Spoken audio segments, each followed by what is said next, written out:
এরকম অসুস্থ কয়দিন হয়েছে? মঙ্গলবারের দিন না দেখি যে বাসুর খালি এলা ফুলে উঠে থাকে, ওই দিন হয়েছিল জোয়া। আর পরের দিন দেখি যে গুটি গুটি আল্লাহ হইলে শুধু হোমিও খাওয়াইছেন? ওই দিনই ডাক্তার হোমিও নিয়ে আসছে, ওই দিনে যাইবারে আসছিল তো আমি বলি শোনেন, যে ফ্যাটে বাড়াবে খাবে সেটা কিছু হবে না, কিন্তু আপনার তো পুরো শরীর হয়ে গেছে বুঝছেন। আসলে এটা আপনার ধরেন এক ধরনের ভাইরাস জনিত রোগ, লাম্পি স্কিন ডিজিজ। না, লাম্পি স্কিন ডিজিজ এই রোগে আক্রান্ত হলে পর্যাপ্ত পরিমাণ দেখা যাচ্ছে শ্বাসকষ্ট হয় অনেক সময় বুঝছেন। কিন্তু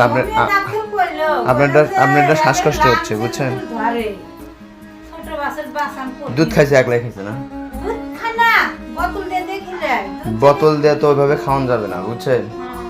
তবে আপনি দেখেন হোমিও খাওয়াইছেন ঠিক আছে, কিন্তু মেন কথা হচ্ছে পাশাপাশি যদি দেখা যাচ্ছে প্যারাসিটামল ট্যাবলেট, অ্যান্টিভাইরাল যেগুলো আছে শরীরের ইমিউনিটি সৃষ্টি করার জন্য যেগুলো ওষুধ আছে সেগুলো যদি পাশাপাশি খাওয়াইতেন তো বাছুরটা হয়তো এ পর্যায়ে যাইতো না বুঝছেন। কিন্তু আপনি তো ওইভাবে কিছু খাওয়ার নেই।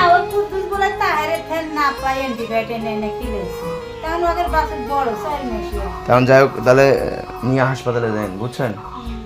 হাসপাতালে নিয়ে স্যারকে দেখান, স্যার কি বলে দেখুক। হ্যাঁ।